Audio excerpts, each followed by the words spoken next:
So YouTube, here's a little better look in my Glock 45 ACP, Glock 21.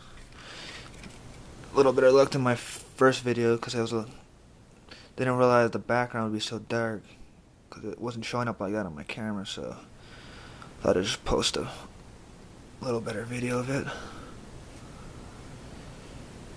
Give you guys a look at this sexy ass gun. Fixed sights. Sorry, I'm a little shaky.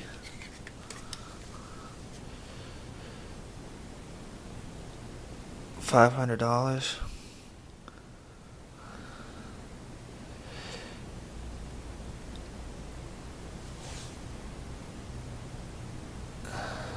So